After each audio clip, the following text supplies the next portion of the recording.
Amen. Amen. Um, this is a little weird because it's not too many people in here. But today is a very important day for me. And even walking in here, I have noticed things prophetically that have sealed the word that I have for you today. Multiple things have happened to seal the word that I have for you today. And to be honest, as I was preparing, I was a little bit concerned. I was a little bit worried about the word because it's a tough one for a lot of people to understand. But prophetically, I do feel like it is one that's needed. Before I go any further, I want to thank and give honor to our chief apostles, Apostle Matthew and Camila Stevenson. 5 years ago, I'm not gonna get, emotional or nothing. But 5 years ago, Dr. Stevenson met with an 18-year-old kid who had picked up his life and left from Milwaukee, Wisconsin to Chicago, Illinois. Went to school thinking that his life was going to be a specific way.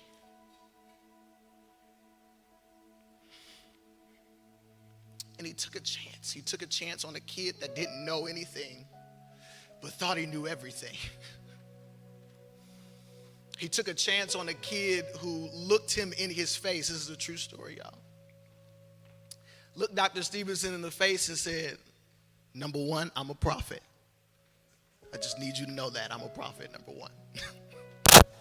And number two, I'm just here for a couple years to learn some stuff, and then I'm going to go pastor myself. But I literally told him this at 18 years old. And I will never forget Dr. Stevenson looked me in the eyes, smiled, and said, whatever you need. Now I know that those were all red flags. If somebody came to me and told me, I'm just here to use you until I can do what I need to do, I would kind of be like, I ain't feeling this. But he took a chance and gave me access to wisdom and information and love and direction. And I would not be where I am today without multiple things. But I know for a fact I would not be where I am today without Dr. Matthew Stevenson and All Nations Worship Assembly. I'm married. I'm expecting my first child.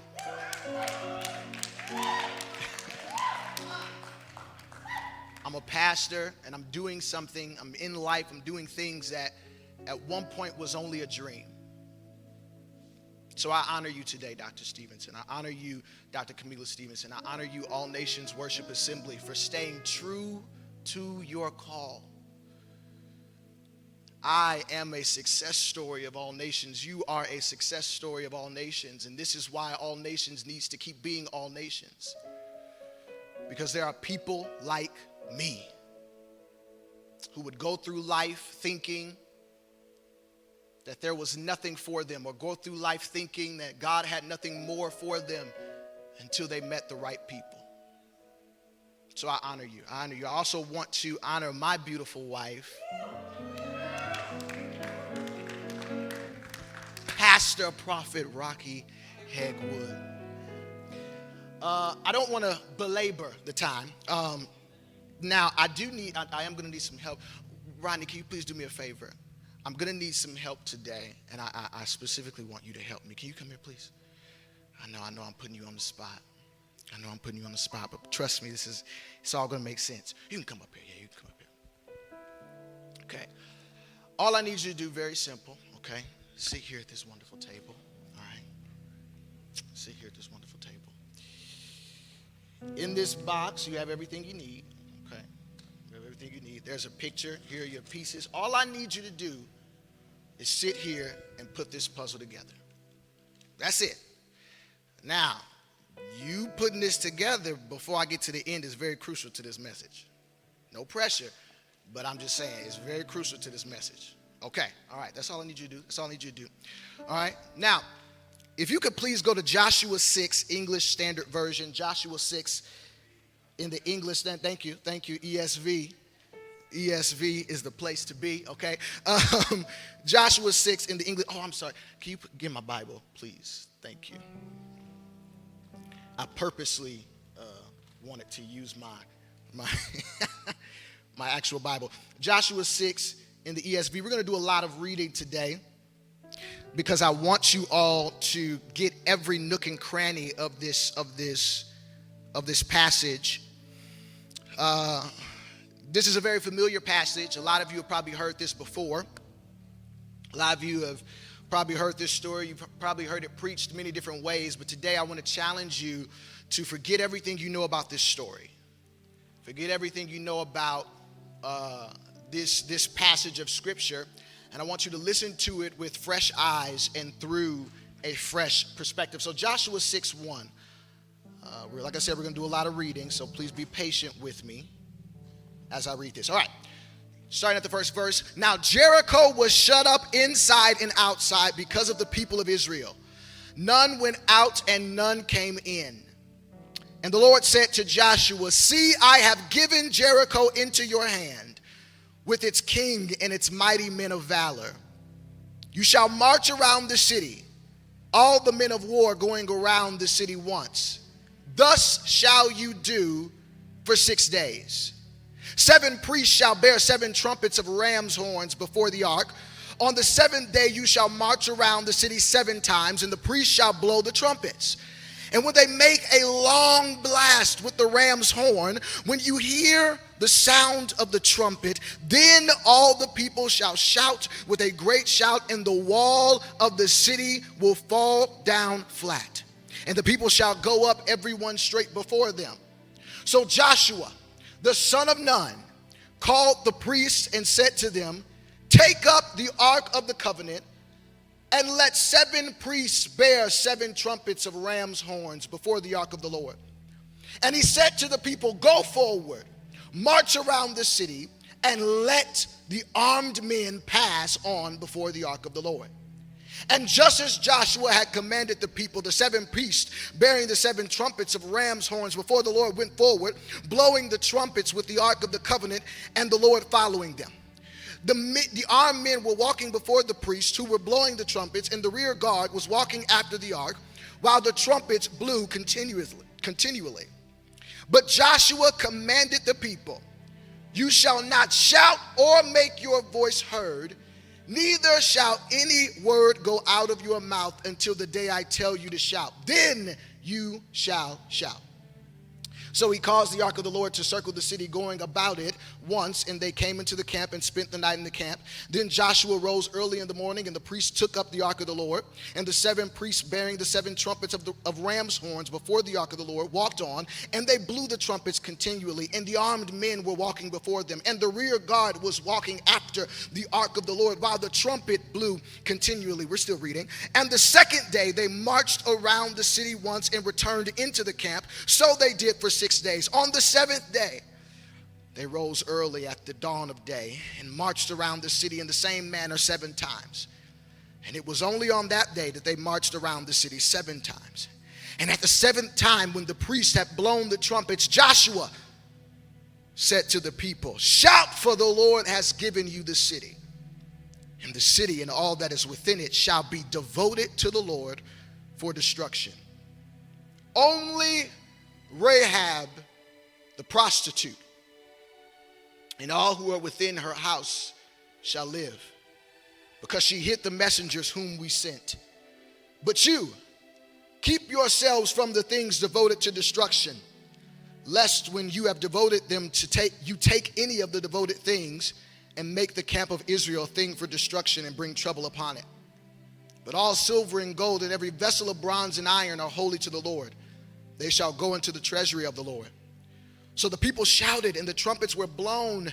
As soon as the people heard the sound of the trumpet, the people shouted a great shout, and the wall fell down flat, so that the people went up into the city, every man straight before him, and they captured the city. Then they devoted all the city to destruction, both men and women, young and old, oxen, sheep, and donkeys, with the edge of the sword. I'm not even going to go there.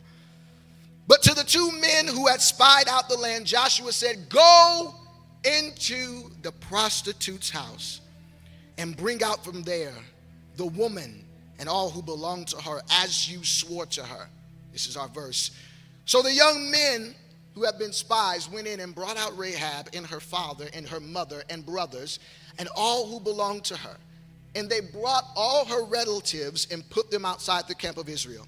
And they burned the city with fire and everything in it. Only the silver and gold and the vessels of bronze and iron they put into the treasury of the house of the Lord. But Rahab, the prostitute, and her father's household, and all who belonged to her, Joshua saved alive.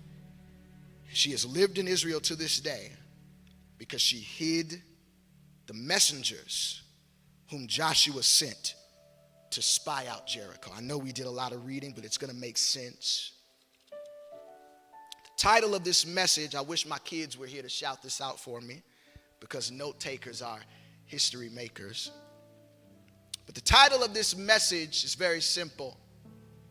The title of this message is A Piece in the Puzzle. A piece in the puzzle. We read our story here. And let me say this. I have the distinct honor of starting off a brand new series for us called A Change of Plans. A Change of Plans.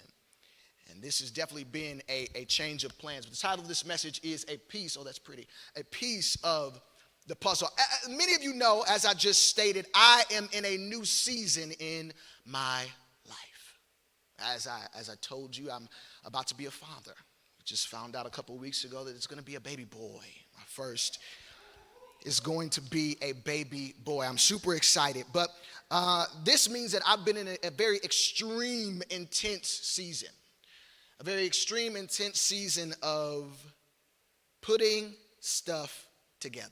Okay, I mean just putting a whole lot of stuff together, stuff that don't even make sense. I mean cribs and changing tables and strollers and car seats. I mean, I just feel like I've been putting stuff together for the last 2 to 3 weeks. All I've been doing is putting things together. Just yesterday, I had to take a mountain of boxes to the trash can because we just got so much stuff that I've had to put together. And I have a confession to make. I know both of my parents are probably watching, so I won't say which parent I got this from, but I have a confession to make, and I'm pretty sure that a lot of you do the same thing. I have a tendency, I think I've grown out of this, I have a tendency to get something, right?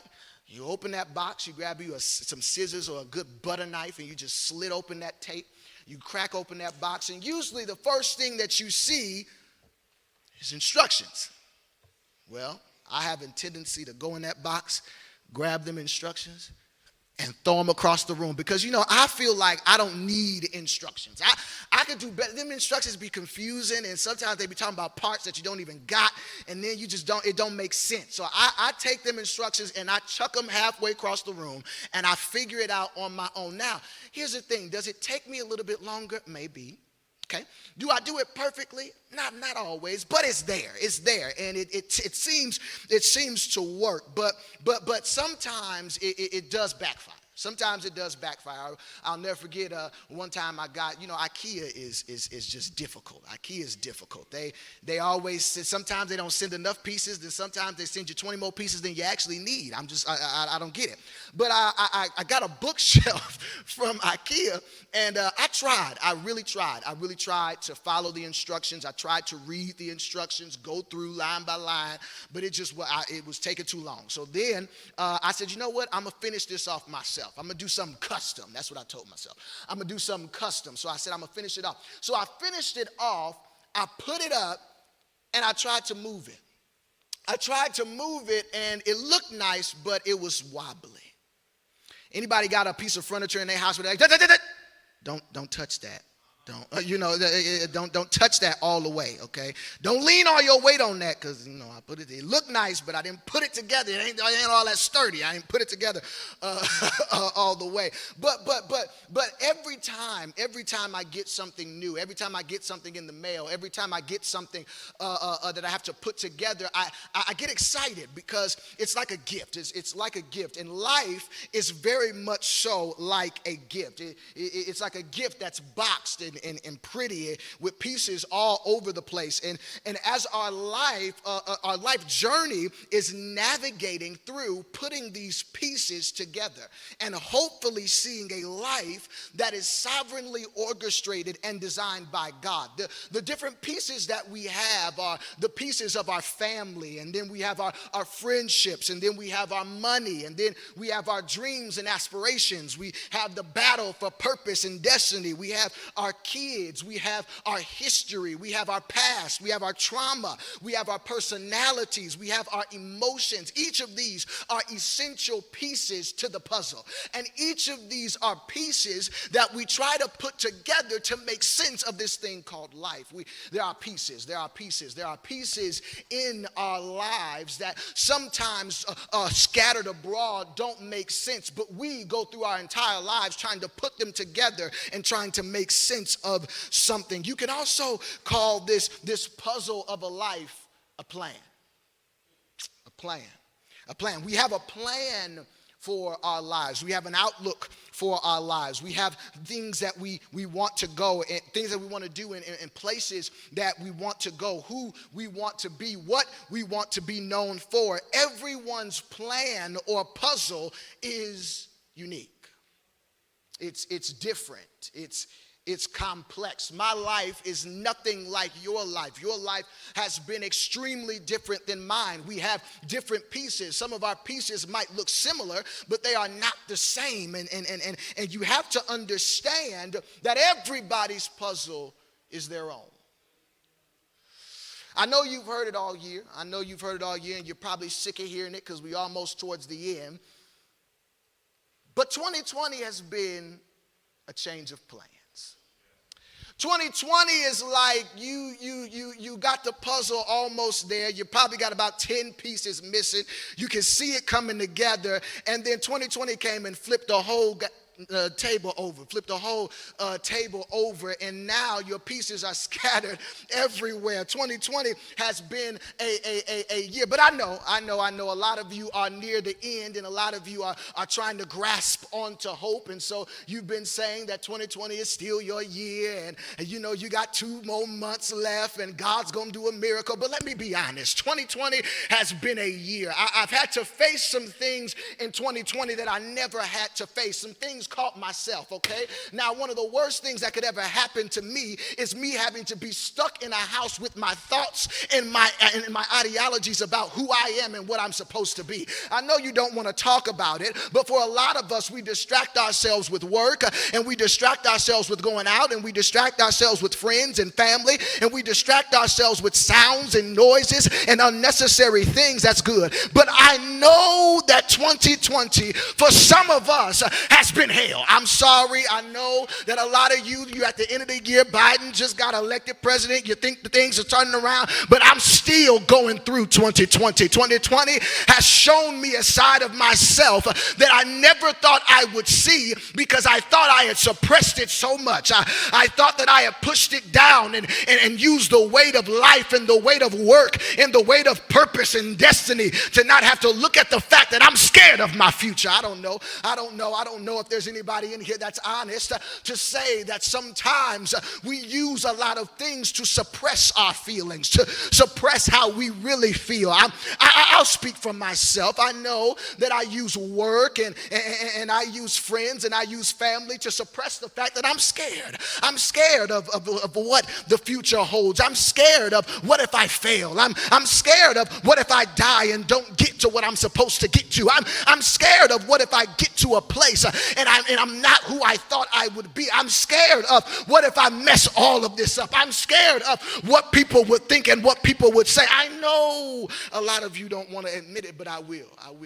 2020 has been that year. It's been a mirror. It's been a mirror, and it has shown me sides of myself, as I said, that I never wanted to look at. But even with that, there is still a plan. Even with all of my feelings and my emotions and the things that I'm going through, there is still a plan. The plan is not what I expected. It's not what I thought. It's not what anyone thought, but it is still a plan nonetheless. Each of us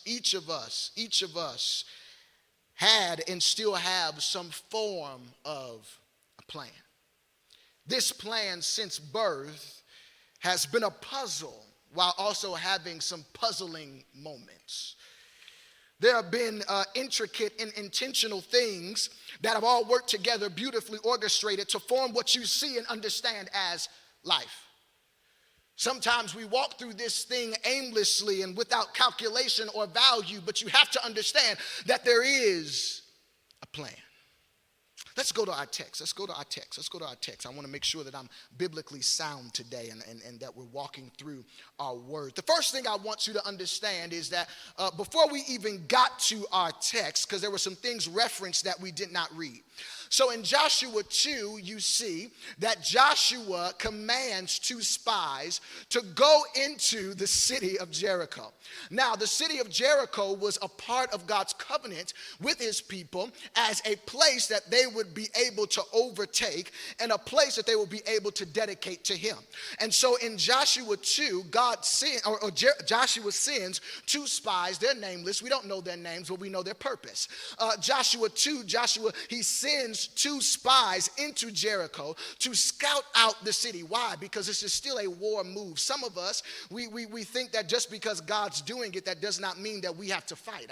Sometimes God instructs us and he empowers us to fight. Although he had promised the land to the children of Israel, they still had to fight for it. Okay, so he instructs two spies to go into the city of Jericho to find or to scout out the land. As they are in there, the king of Jericho discovers or finds out or hears that there are two spies in his land. So the king of Jericho sends some goons, some thugs, some army men to go and search out for these spies. Now, for some reason, we don't know, the two spies of all the homes in Jericho, the two spies decide to knock on the door of a local prostitute. Now, some of us, if we saw two godly men knocking on the door of a prostitute's home, we would instantly put it on Shade Room and talk about them and say they was in there doing something nasty. And, ooh, the man of God did that. Ooh, I can't believe him. Oh, my God. He was in the harlot's house. He was in the prostitute's house. But for some reason, they knocked on the prostitute's door. They knocked on the prostitute's door and they said, baby, we need some help. We need some help. They're trying to kill us. We need somewhere to hide, okay? And Rahab said, you know what? Go on up to my roof. And I'm going to hide you there. And so she hides them there, but then the king's men, the king's goons, knock on her door too. And they say, hey, we heard you up to something fishy, Rahab. Now we looking for some men's. And we know the men's be here. Where they at? Rahab said, what? Ain't no man here. I don't know what you're talking about. What? But then she did. I believe Rahab was a black woman, okay? And I'm going to tell you why. But Rahab says, I ain't no. But you know what? I saw him running that way. Might go get him. Go get him. And so then the king's men go and they chase after these men in the direction that she pointed them. But then this is why I feel like Rahab is a black woman, because as soon as the men left, Rahab go, I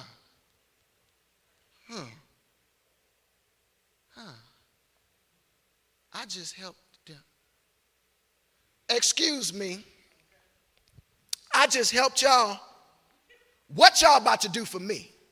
Okay, Rahab said, I'm not going to let y'all just come up in my house, okay, use my good linens on my roof bed, okay, and I hide y'all, and I'm not going to get nothing in return. What you going to do for me? And the men of God looked at her crazy, and she said, you know what, I'm going to tell you what you going to do. You said you was going to take this city, okay, you said you was going to destroy everything. I want you to save me, not just me, my mama, my daddy, my kids. I want you to save my nephews, my nieces. I don't like Shirley, so you don't got to save her, but I'm going to give you a list of people. Matter of fact, I'm going to just make sure they're here. I'm going to make sure they're here, and when you come, I just want you to take care of us. And after this, the men made a promise. They made a covenant with Rahab, and they told her, as long as you don't say nothing, we'll do it.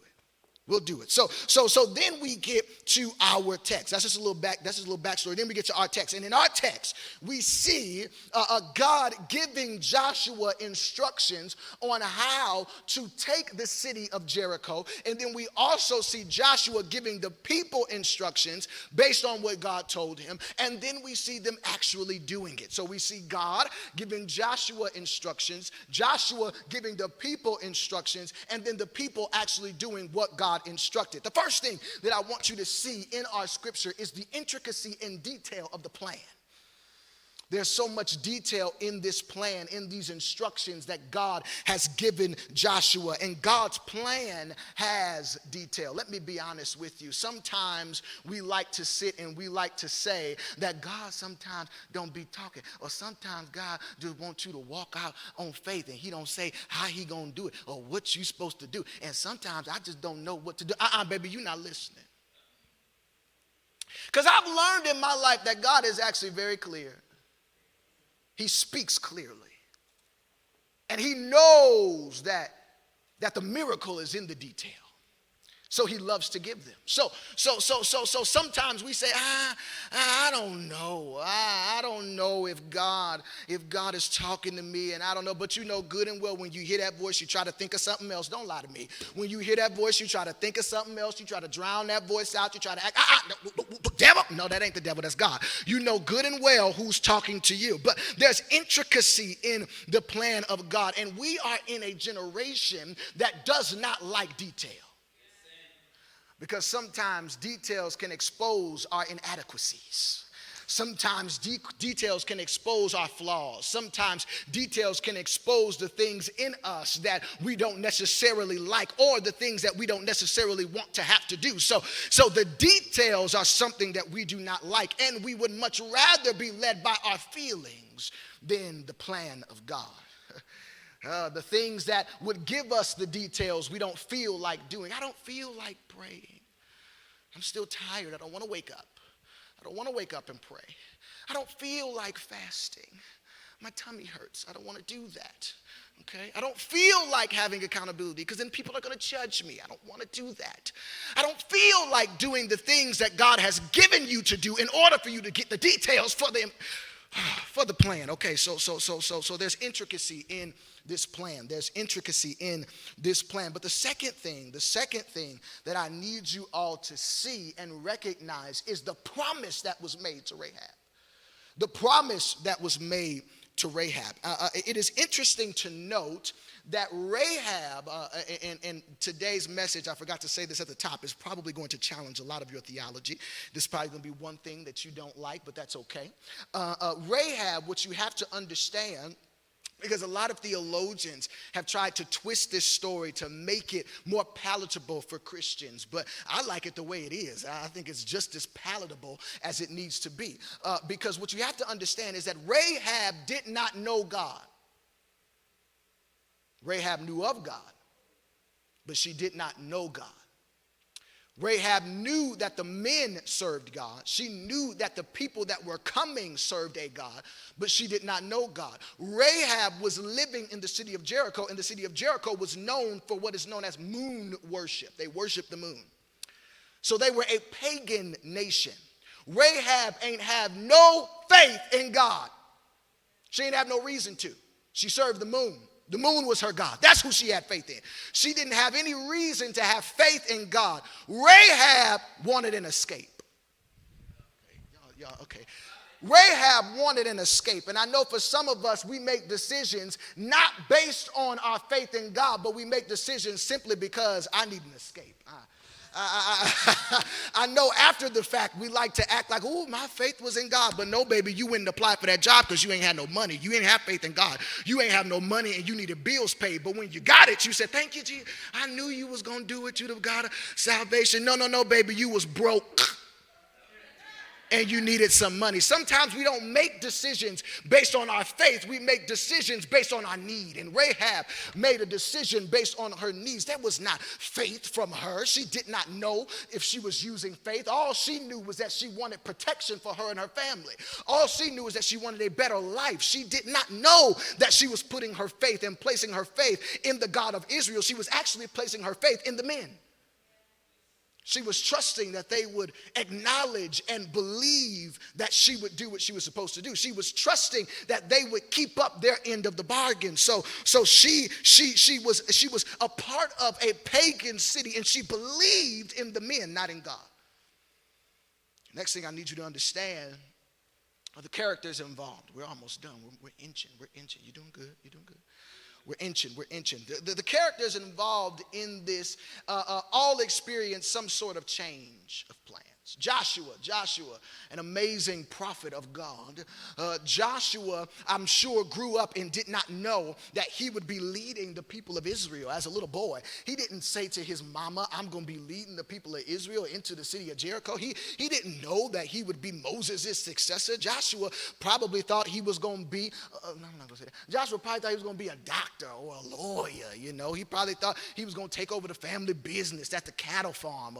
He thought he was going to, be a wealthy man or a barber or something, firefighter, police officer, Joshua probably had a plan for his life, but something interesting happened. There was a change of plans. He met a man named Moses, and he started to follow this man, and he started to learn from this man, and he started to receive impartation from this man. And next thing you know, he is Moses' successor. There was a change of plans. Then you have the two spies. You don't even get their name, but I'm pretty sure the two spies growing up, they didn't think that they would be an intricate part of overtaking the city of the city of Jericho. They didn't think, or they didn't know that they would be the ones to go in and scout this land. As they were growing up, they probably wanted to be NBA stars or football players or whatever they played back then. They probably had a plan for their lives. Now, more contextually or historically accurate, they probably thought that they would still be with their family and taking care of their family land and just inheriting the land from their fathers. But they probably did not think that they would be spies. But there was a change of plans. And some of you may be like Joshua. You may be in a Joshua season. Thank you for that. Some of you may be in a season like the two spies. But for some of us, we are Rahab. We are Rahab. Rahab is where I want to park for a second because I'm sure, my God, as Rahab was growing up, she ain't sit on her daddy's lap and say, Daddy, I want to be a prostitute. She didn't go to show and tell at school and say, y'all, I'm going to grow up and be a prostitute. Rahab did not have dreams and aspirations of being misused and her body abused. And she did not grow up wanting to be a prostitute. She didn't grow up wanting to be misused. She didn't grow up wanting to be abused. She didn't grow up wanting for these things to happen to her. But something happened to Rahab that happens to each and every one of us. I can guarantee that it has happened to you. That something is called life. We don't have much backstory. We don't have much history. We don't know what all happened in Rahab's life. But what we do know is that by the time we met her, life had hit her. What we do know is that by the time we met her, something had happened to where Rahab had taken authority, or she had taken some type of leadership in her life, and she chose to be a prostitute. For some reason, there was a change of plans in her life. But what fascinated me was that she was the only person in this entire city, along with her family. She was the only person to escape destruction. Why? What was so special about this prostitute from Jericho? What was so special about this woman who allowed men to misuse her and abuse her for money? What was so special about this woman who society had maligned and who had said was nothing? What was so special? Of all the people in Jericho, why a prostitute? Of all the people in Jericho, why a harlot? Of all the people in Jericho, why a fornicator? Of all the people in Jericho, why Rahab? There must have been a reason for this sudden, abrupt, and somewhat random change of plans in Rahab's life. It's quite interesting because after this story, we barely hear of Rahab. There's a quick mention of her in Hebrews, another mention of her in the book of James, but we barely hear of Rahab again. Why? Why would God go through all of this trouble and do all of these things? And he said that everything was to be destroyed, but this prostitute was spared. This woman that nobody put any faith in, this woman that seemed to have no future, this woman who had a plan for her life and apparently was doing pretty well. I mean, this woman who had her life mapped out and planned out, who had her vision board, this woman who was putting the puzzle pieces together, this woman who was making things make sense, this woman who was living her life according to how she thought she should. Why was she the one? This frustrated me. Because I needed to know what was so special about this prostitute. I needed to know what was so special about this woman. I needed to know what was so special about this lady. And then as I was asking this question, I stumbled. I stumbled across something often overlooked. I stumbled across something that I like to call God's puzzle. We have a puzzle, we have a plan, but God has one too. And he communicates them to us in Scripture, but we often skip right over them. It is like a blueprint. It is like a roadmap of how God allowed one thing or made one thing to make sense, and it is called a genealogy. If you go to Matthew 1 real quick, If you go to Matthew 1, it contains the genealogy of God. It's God's puzzle. It is a blueprint of his sovereign plan. Every lineage, every genealogy is a blueprint. It is the perfectly orchestrated puzzle that God put together to create you. And Matthew 1 gives us the puzzle that brought us the King of Kings. Matthew 1 gives us the puzzle that brought us the salvation to the world. Matthew 1 gives us the puzzle that brought us the Comforter. Matthew 1 gives us the puzzle that brought us our kinsman redeemer. Matthew 1 gives us the puzzle that brought us Jesus. And Matthew 1 is God's great puzzle. Matthew 1 is a compilation of random things that don't make sense coming together to create a beautiful story. Matthew 1 is a puzzle. Matthew 1 is God perfectly orchestrating things to work together the way he ordained for it to work in order for something to get here onto this earth. Matthew 1 is God's puzzle. Matthew 1 is God's puzzle for the salvation of this world. Matthew 1 shows us that God is both intricate and detailed. Matthew 1 shows us that God is very, very, very, very, very intentional about what he does. Matthew 1 shows us that before time began, God was putting pieces together so that it could make sense. Matthew 1 shows us a genealogy. Let me read Matthew 1, starting at the first verse. The book of the genealogy of Jesus, the son of David, the son of Abraham. Abraham was the father of Isaac, and Isaac the father of Jacob, and Jacob the father of Judah and his brothers, and Judah the father of Perez, and Zerah by Tamar, and Perez the father of Hezron, and Hezron the father of Ram, and Ram the father of Amminadab, and Amminadab the father of Nahshon, and Nahshon the father of Salmon, and Salmon the father of Boaz by Rahab, and Boaz the father. Whoa, hold up. And Ram the father of Amminadab, and Amminadab the father of Nahshon, and Nahshon the father of Salmon, and Salmon the father of Boaz by Rahab. Okay. And Ram the father of Abinadab, and Abinadab the father of Nahshon, and Nahshon the father of Salmon, and Salmon the father of Boaz by Rahab. And and Ram the father of Abinadab, and Abinadab the father of Nahshon, and Nahshon the father of Salmon, and Salmon the father of Boaz by Rahab. And Boaz the father of Obed by Ruth, and Obed the father of Jesse, and Jesse the father of David. Wait. And Eliud the father of Elijah, and Elijah the father of Manna, and Manna the Jacob, and Jacob the father of Joseph, the husband of Mary, of whom Jesus was born, who is called the Christ. Wait. There's something wrong here because there's a prostitute in my Savior's lineage. There's something wrong with this text because there's a prostitute in my Savior's lineage. There's something wrong because this text is telling me that without a prostitute, my Savior could not come to this world to save me. This text is telling me that God used a prostitute to bring my Savior into this world. This text is telling me that something was needed in order for my Savior to get to this earth.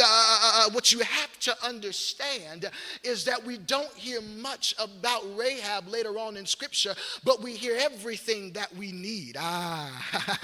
We hear everything that we need because we see that Rahab is in a place that she should not be by societal standards and by church standards sometimes. A prostitute. My Savior had a prostitute's blood running through his veins. You mean to tell me that a prostitute was integral in the part or the piece of him getting here to the earth? It fascinates me. But what this made me do is this made me relook at this story. The story that we read about Jericho. Joshua got a plan from God. He had a plan.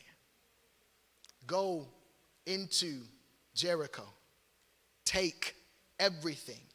Destroy everything. Go into Jericho. Take everything. Destroy everything. But don't touch the prostitute. Now, remember that everything in the story was intricate. Everything in the story was intricate. Nothing was random. Why? Why does the two spies of all doors in Jericho knock on Rahab's? Why do the two spies of all doors knock on Rahab's door? Why do the two spies give an opportunity to Rahab to be able to save them? There were so many people. There were so many people in Jericho, but Rahab was the one that they knocked on the doors. And then there are these intricate details that lay out how we are supposed to walk around, and we cannot shout until the last time, and every day do this, and the ram's horns, and the 7 priests, and 7 this, and all that good stuff. Why is it so intricate? A lot of us, when we read this story, we believe or we think that God was so intentional and that God was so amazed and that God did all of these things so that Joshua and the people could get in. But may I please interject and may I please slide a question in here? Could it be that God was so intentional and that God did all of those things not just so Joshua and the people could get in, but could it be that God did all of those things so Rahab could get out? I know that this probably messes with your theology because you don't understand why God would go through all of these things for one little prostitute, one little harlot, one little woman that nobody thought about or cared about. But I'm trying to help you understand that it could possibly be that all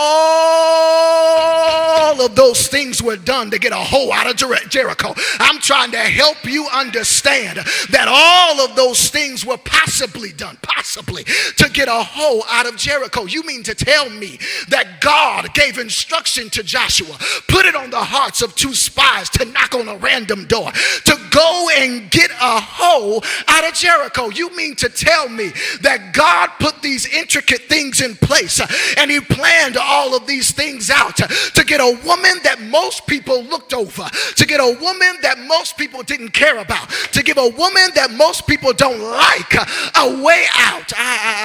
Some of you are expecting God to get you in, but God is trying to get you out. He's trying to get you out. He's trying to get you out. You think that you are supposed to go into Jericho, but some of you, God wants you to get out of Jericho. For some of you, Jericho is not a promise, but Jericho is bondage.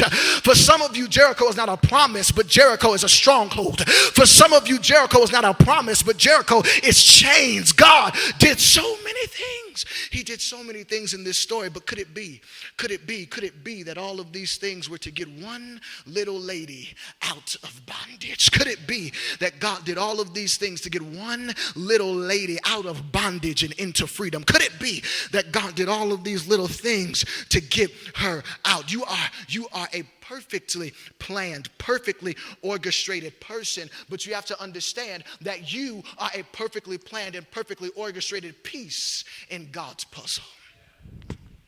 Let me keep going because I don't got much time. You are a perfectly planned, perfectly orchestrated piece in God's puzzle. But here's a key that I need you to understand. Not everybody's going to notice that you are a puzzle, that you are a puzzle piece, that you are as important as you say you are. You are as important as God says you are. Everybody's not going to understand this, because even Joshua was a whole prophet of God. Joshua was a whole prophet of God. And Joshua still instructed the people of Israel, the army people of Israel, to place Rahab and her entire family outside of the camp. Due to Levitical law, they still were seen as unclean. They still had to stay outside of the camp because they were not clean. So even Joshua, a prophet, did not realize and recognize the importance of Rahab. Even Joshua, a prophet, could not see the importance of Rahab's life. Even Joshua, a prophet, could not see the importance of that puzzle piece. What I'm trying to help you understand is sometimes the only people that will understand your importance are you and God. But here is a piece even more interesting, is sometimes the only person that will understand the importance of your piece is God, because Rahab didn't even understand how important she was.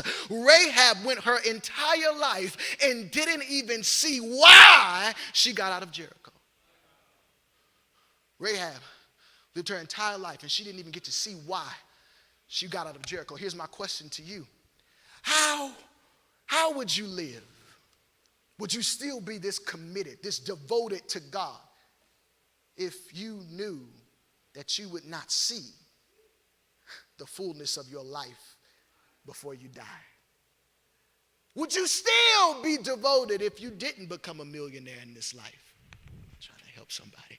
Okay. Would you still be devoted if you didn't see that deliverance that you thought you was going to see your entire life? Would you still be this devoted if you didn't get to the place that you thought you were supposed to go? Would you still be this devoted if you did not see exactly what you thought you should see by the end of your life? Rahab got out of Jericho. She lived her life. She lived with the Israelites, but she never got a chance to see her importance. But she was still a piece of the puzzle. She was still necessary. You are still a piece of the puzzle. You are still necessary. What you have to understand is that nothing that God does is a mistake. Nothing that God does is purposeless. Nothing that God does is in or unusable. Nothing that God does is out of his control. I'm trying to help somebody. Nothing that God does cannot be used. Nothing that God does shocks him or catches him by surprise. Nothing that happens on this earth makes God cower or make him bite his fingernails. Sometimes we think that God is sitting on his throne, on the edge of the throne with a bag of popcorn, wondering what Rob is going to do today. I wonder if he's going to love me. I wonder if he's going to pray. I wonder if he's going to make the right decision. I wonder, I don't know.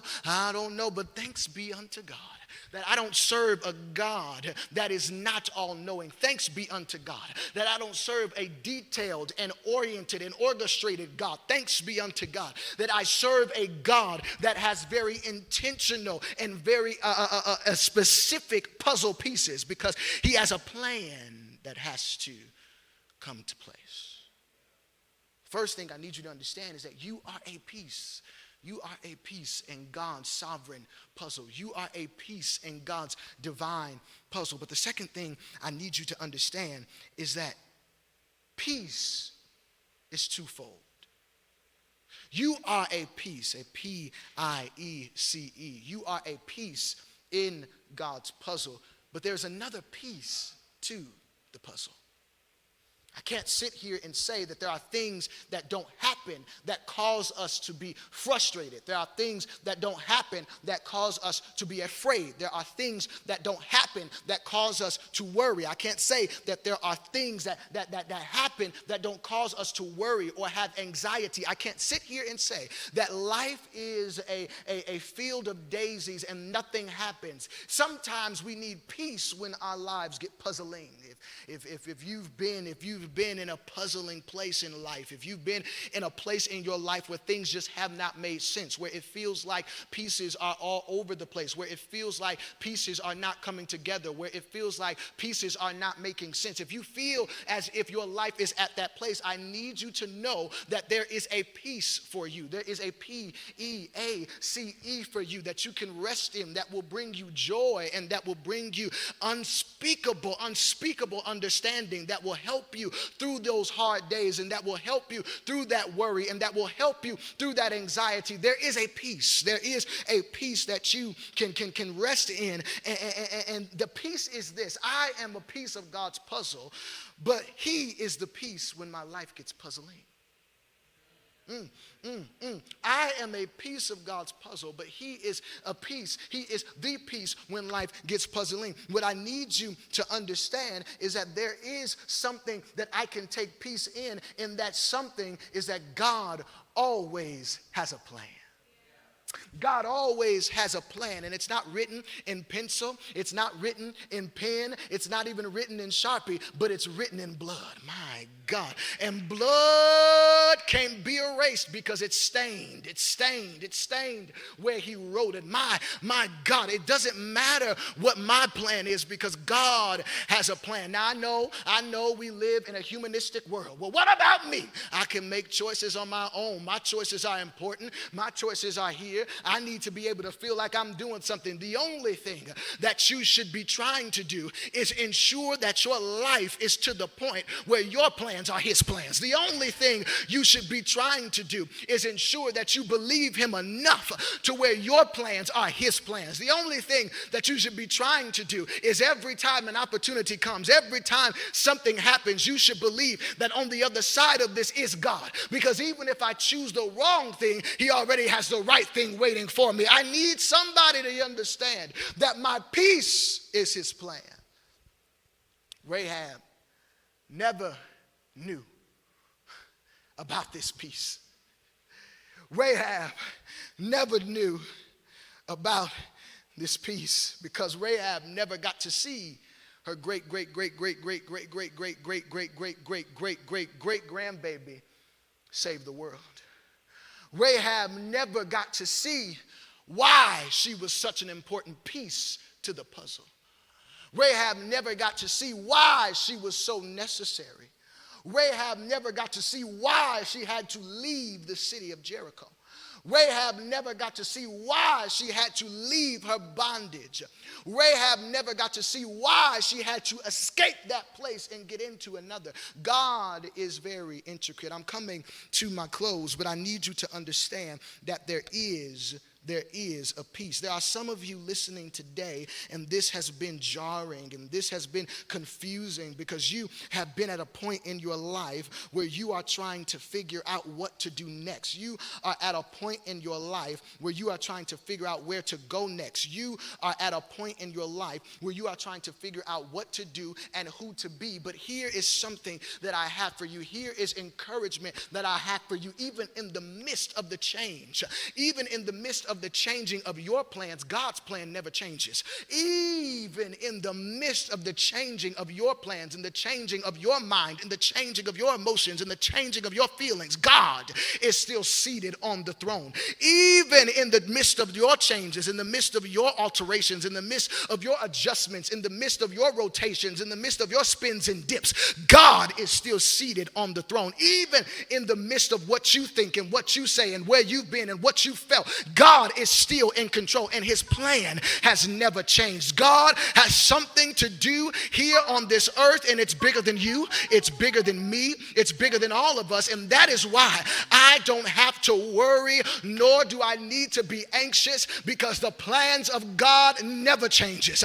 I don't have to be afraid, I don't have to be scared, because God's plans never change towards me. I don't have to sit here and cower in fear, because I am standing in Jericho, but God is standing in his plan. I don't have to be afraid, because I am standing in Jericho, but God is standing in a genealogy. I don't have to be afraid, because God is standing in what he perfectly orchestrated. And if he's still seated, I'm still believing. I can't get no help up in here, but if he's still seated, then I'm still trusting. If he's still seated, then I'm still believing. If he's still seated, then I still love to live for God, because for God I'll live and for God I'll die, but not because of anything I've done, only because of who he is, and the simple fact that before he said let there be light,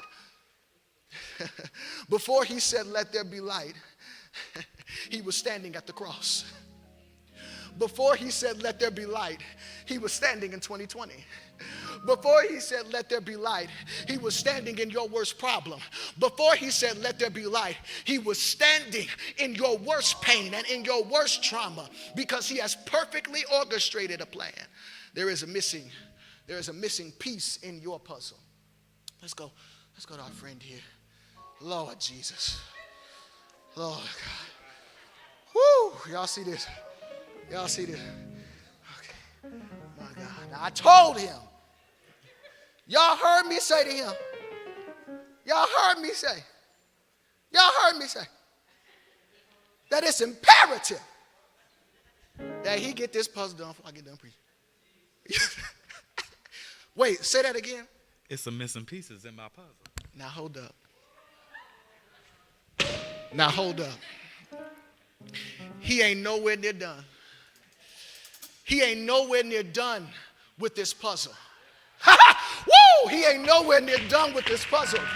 But he still noticed the missing piece. I can't get no help up in here. What I need you to understand is that you are the missing piece to God's puzzle. And he is trying to get you to see that you are necessary and you are important no matter where you are in the puzzle, no matter where you are in your life. I can still notice when a piece is missing. No matter where you are in your life, no matter where you are in your journey, I can still notice when a piece is missing. Woo! I die. Hey, shut up. It don't matter where you are. It don't matter where you are. It don't matter where you are. It don't matter where you are. I don't care if you're in the whole house.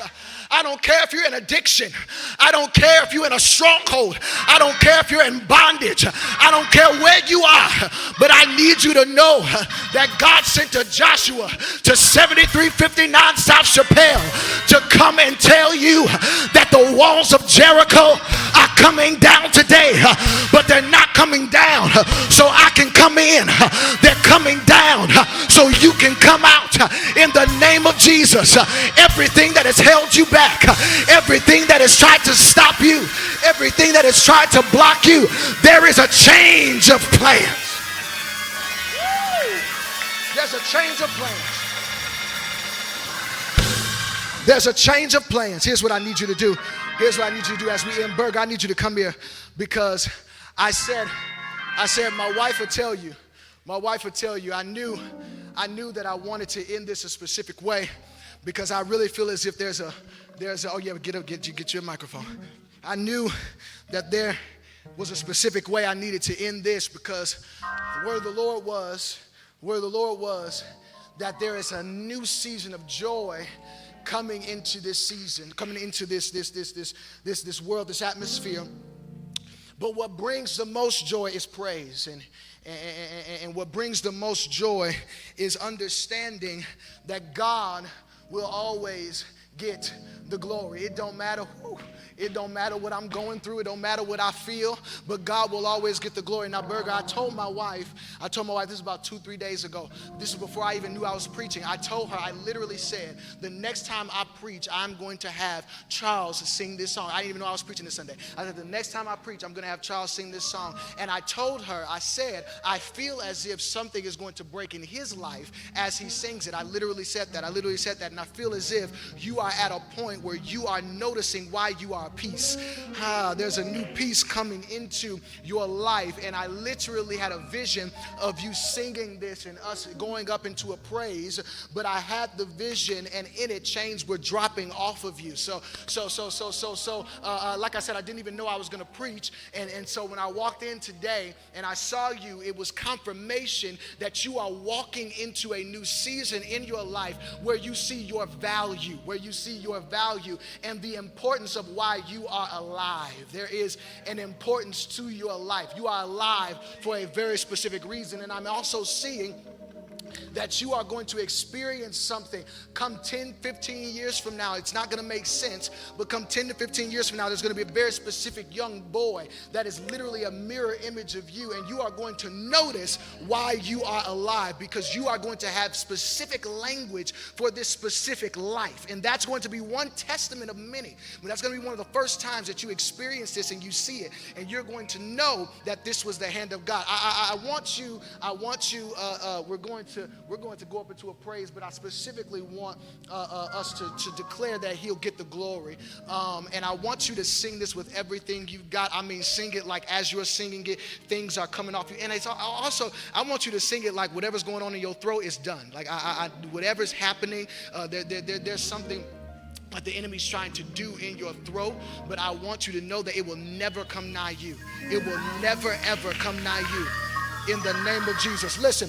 If you are at home, I need you to understand that you are a piece. You are a piece in the puzzle, but for just a couple seconds, I need you to just go ahead in your house and go crazy for just 2 seconds. If you here, I need you to do the same, but if you're at home, I need you to go home, and I need you to just go.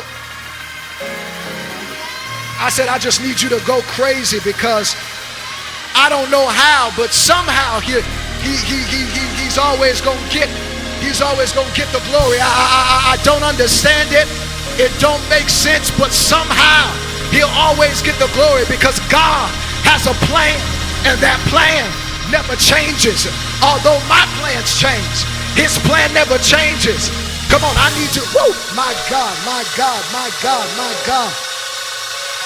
My God, my God, my God, wherever you are, wherever you are, come on, let the breath in your body be a prophetic word to your future. You are alive for a reason. Come on, let the very breath in your body prophesy to your situation and let you know that you're alive, because there's more. Come on, come on, let the breath in your body be a prophetic word to let you know that God is always going to get the glory. It don't matter what it look like. It don't matter what people say. It don't matter what people do. But because of his plan, because of his plan, because of his plan, because of his plan. Come on, come on, come on. Just for a couple minutes, I need to hear this. Just for a couple minutes. We're about to go. Just for a couple minutes. And I want you to dance, scream, jump, shout, unlike ever before. He'll get the glory.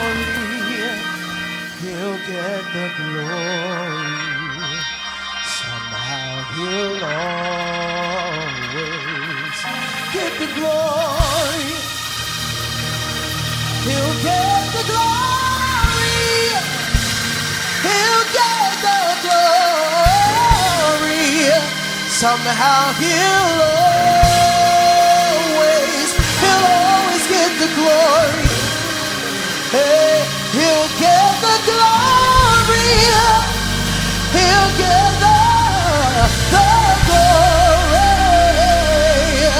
Somehow he'll always get the glory. one more time. He'll get the glory. He'll get the glory. Somehow he'll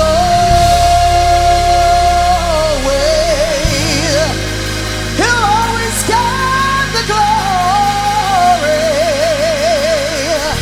Oh. All right, all nations. It's been fun. It's been fun. But I need for you, for just a couple seconds, no matter where you at, I need you to just go ahead and praise God because of his plan. Woo! He'll always get the glory. Come on, sing this song. Somehow he'll always get the glory. Somehow he'll always get the glory. Hey, somehow he'll always get the glory. Get the glory. Get the glory. Get the glory. Get the glory. Come on. God will. He'll get the glory. God will. He'll get the glory. Get the glory out of your life. Come on. He'll get the glory out of your work. He'll get the glory. He'll get the glory. Oh yeah. Somehow he'll always get the glory. Say it like you mean it. Somehow he'll always get the glory. Oh, somehow he'll always get the glory. Hold up, I just get the glory. Wait 1 second. Hold up, 1 second. God will.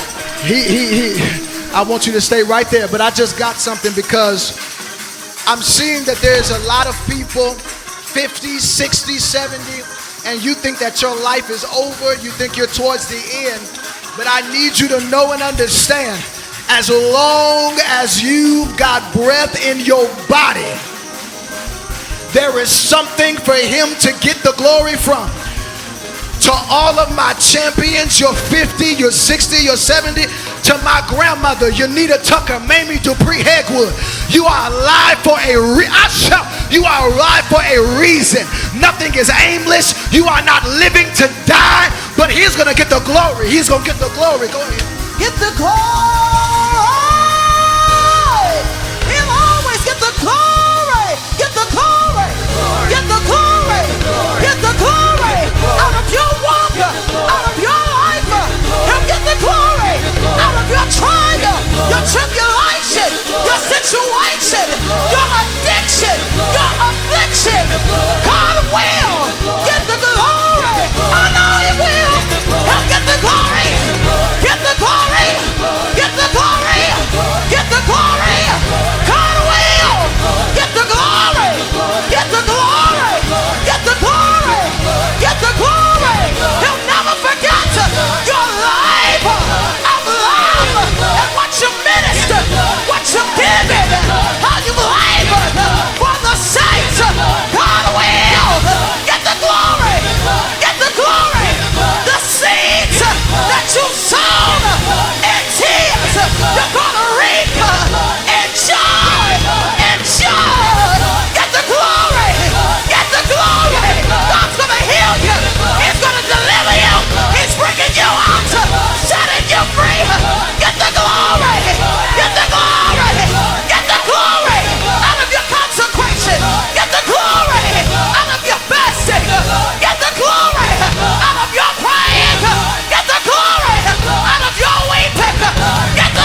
He's coming to see about you. Yeah! He's getting the glory out of everything you've been walking through, everything you've been praying through, everything you've been fasting through. God sees you, He knows you, and He hears you. I hear the Lord say, I'm opening a window of heaven, and I'm pouring out on you for my glory. God's gonna do it. God's gonna do it. God's gonna do it for His glory. God's gonna do it. God's gonna do it. God's gonna do it for His glory. God's gonna do it. God's gonna do it.